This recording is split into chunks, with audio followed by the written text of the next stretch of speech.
Bonjour amis, abonnés et autres et futurs abonnés j'espère, c'est Chris de Montpellier, on va se retrouver pour une vidéo aujourd'hui, on va faire un tour rapide de l'élevage. Je vais vous parler des 2 semaines passées auxquelles je vous ai pas trop donné de nouvelles et vous dire ce que j'ai fait pendant la préparation. Et je vous parlerai aussi d'une graine que je donne régulièrement toute l'année et encore plus au moment de la préparation à la reproduction, qui est le chanvre ou les graines de chènevis. Voilà. Donc les oiseaux ils vont bien. Là, je viens de nettoyer toutes les cages, changement complet des fonds de cage, nettoyage. Je viens de mettre les baignoires et ils sont déjà en train d'en profiter, voire même c'est déjà fini pour certains. La santé va bien, on commence à avoir des mâles, comme vous pouvez le voir ici, qui sont bien fuselés. Donc voilà. Les femelles, un peu bouboule aujourd'hui, mais c'est pas grave. Je préfère qu'elles soient un peu grasses pour supporter tout ce qui est ponte, couvaison, élevage, etc., qui vont beaucoup leur demander en termes d'énergie. Donc préfère avoir des femelles un peu plus grosses, un peu plus grasses, et des mâles beaucoup plus fusés, parce que ce sera plus facile pour l'accouplement. Donc voilà. Donc je vous ai résumé ici sur 2 petites feuilles ce qui s'est passé sur les 2 semaines de préparation qu'on a ratées. Donc là, je suis en train de finir la semaine 3. Donc au niveau boisson, il y a eu une journée d'eau pure pour finir la cure de 4 jours qui avait été commencée en semaine 2. On a donné 4 jours de vinaigre de cidre et là, j'en suis à 2 jours d'eau avant de passer aux probiotiques la semaine prochaine. Enfin, à partir de lundi. Oui, c'est ça, semaine prochaine, semaine 4. Donc, je reviens sur la semaine 2. Donc, on a fait 4 jours de vinaigre de cidre, on a fait 3 jours d'eau. La nourriture, c'est du classique, plus l'apport en pâté et de Brimax 2 fois dans la semaine. On a amené du chènevis dont je vais parler. J'ai donné aussi du chardon-marie. Et ils ont eu aussi une journée avec des perles morbides et de la graine de la semoule de couscous. Voilà. Ça, c'était la 2e semaine. Donc la 3e semaine qui est en train de se finir, je vous ai expliqué pour l'eau. Au niveau de la nourriture, pareil, pâté, Brimax x2. Chènevis une fois, perles morbides une fois, poudre, amandes, noisettes et du miel une fois dans la semaine. Voilà pour ce qui s'est passé en termes de spécificité sur la nourriture.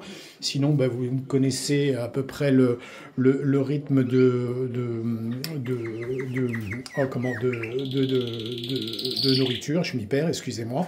Donc on commence par, ils ont le mélange de graines classiques que vous trouvez ici, donc Manitoba T3 pour ne pas le citer. Ils ont une fois de l'orange, ils ont 2 fois de la pomme dans la semaine, ils ont une fois du brocoli, qu'est-ce que j'oublie, et une fois de la carotte râpée. Voilà donc je dirais le régime de base en plus des graines classiques et tout ce que je viens de vous expliquer en termes d'apport de nutrition dans le cadre de la préparation. Donc je vais vous parler de la graine de chanvre ou de chènevis. Donc je vais vous faire voir dans une des mangeoires. Là vous voyez sur le côté à droite de l'image, vous voyez les graines de chanvre, vous voyez qu'elles ont déjà bien décortiqué. Donc il faut savoir que c'est une graine que les oiseaux adorent. Hein. Donc si vous leur en mettez tous les jours, ils vont en manger tous les jours. Donc qu'est-ce que va apporter dans la préparation et dans l'élevage la graine de chènevis? C'est une graine qui a déjà des protéines de base. Elle a essentiellement aussi de la vitamine E qui est intéressante et je vais vous expliquer pourquoi juste après. Et vous avez aussi de l'huile qui est apportée par cette graine-là. Voilà. Donc c'est une graine qui est facilement mangeable par les oiseaux. C'est une graine où les bienfaits peuvent se transmettre assez facilement des parents reproducteurs vers les oisillons en élevage. Donc c'est vraiment très intéressant de donner cette graine. Donc en termes de bienfaits, à quoi ça apporte? Vous avez des protéines et vitamines E, surtout la vitamine E, ça va favoriser la reproduction, les accouplements, ça va aider aussi dans le cadre de la stimulation de la couvaison et de l'élevage des jeunes.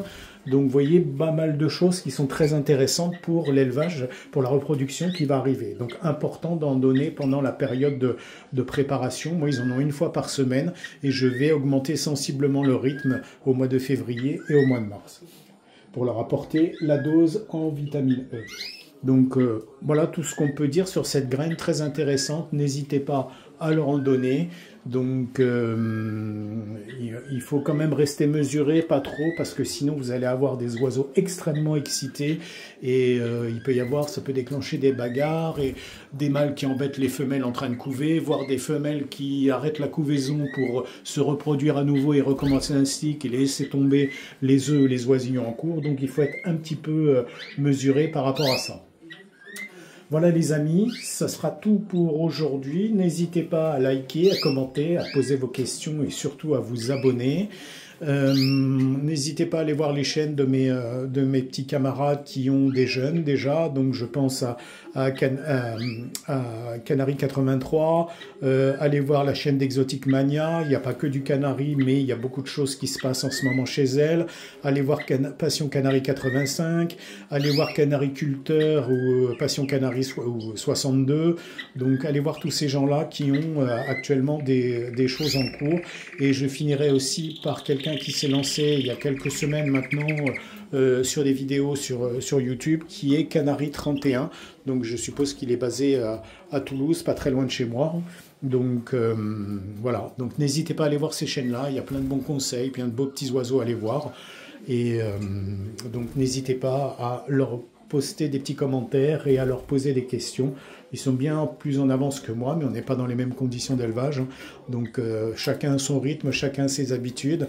Il est clair que moi, ils sont à l'éclairage naturel et, je le répète, à une température dans une pièce non chauffée. Aujourd'hui, on est à peine à 15 degrés.